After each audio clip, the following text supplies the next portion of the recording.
ఎందుకంటే ఒకవైపు ఫీజు రీఎంబర్స్మెంట్లకి డబ్బులు లేవు,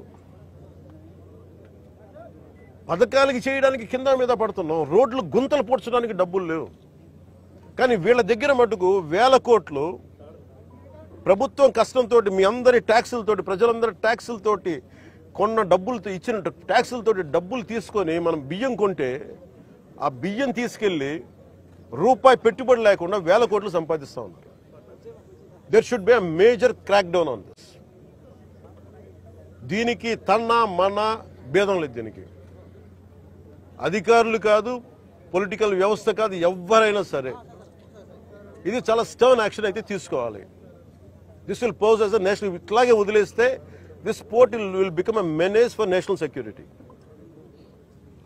గత ప్రభుత్వం నేను మొత్తుకుంటా ఉన్నాం, మేము ఇబ్బందిగా ఉంది మాట్లాడి. నేను నాకు ఎంత ఆశ్చర్యం, ఎంత డీప్ రూటెడ్ నెట్వర్క్ అంటే, నేను వస్తానంటే నన్ను ఇప్పటికీ 2 months నుంచి ఆపేశాను, నన్ను రానివ్వకుండా.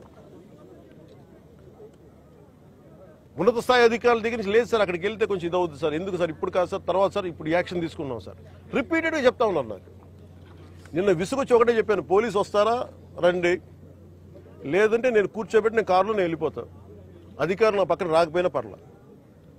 ఈ నిర్ణయం తీసుకొని ఇక్కడికి వచ్చింది. ఇది ప్రజలకు తెలియాలి. ఇది కొండబాబు గారు కానీ, నాదెండ్ల మనోహర్ గారు కానీ, మా మనకి జిల్లా వైపు నుంచి కానీ మేము పర్యటనలో మేము పదే చెప్పాం.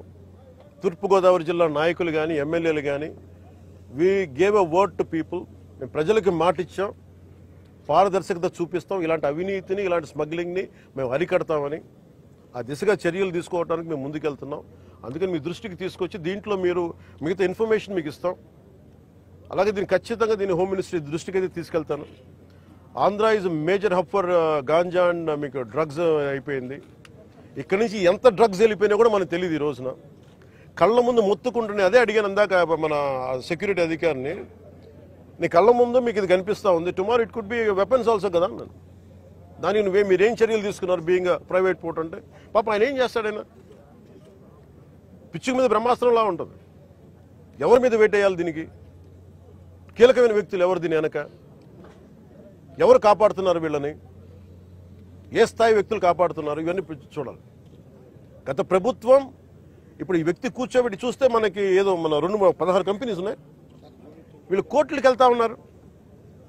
రైస్ ఎక్స్పోర్ట్ జరగాలి, మీరు ఎనీథింగ్ ఈజ్ పారదర్శకంగా మీరు చేస్తే ఇబ్బంది రాదు. కానీ దీనిని అడ్డగోలుగా పెట్టుకొని ఈ ప్రభుత్వం ఏమి చేయదంటే మటుకు చాలా బలమైన చర్యలు తీసుకుంటాం. సార్ పవన్ గారు, ఇప్పుడు ఈ వైఎస్ఆర్ గవర్నమెంట్ 5 ఏళ్ల పాలనలో ద్వారంపూడి చంద్రశేఖర్ రెడ్డి గారి కుటుంబం, ఆయన ఆధ్వర్యంలో మొత్తం కాకినాడ పోర్ట్ నుంచి రేషన్ బియ్యం ఎక్స్పోర్ట్ అయిందని అన్ని పార్టీలు కూడా నిరంతరం ఆరోపణలు ఇచ్చినాయి.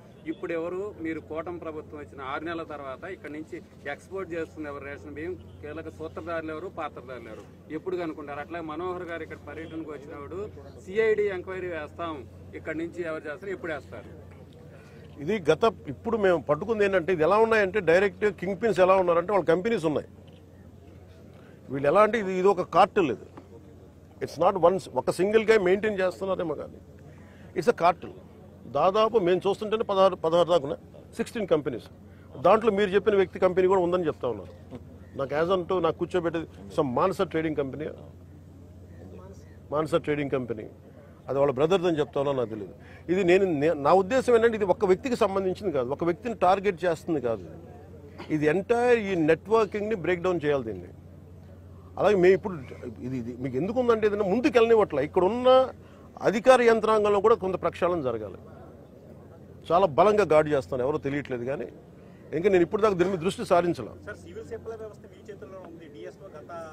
నా చేతిలో లేదు, మనోహర్ గారి చేతిలో.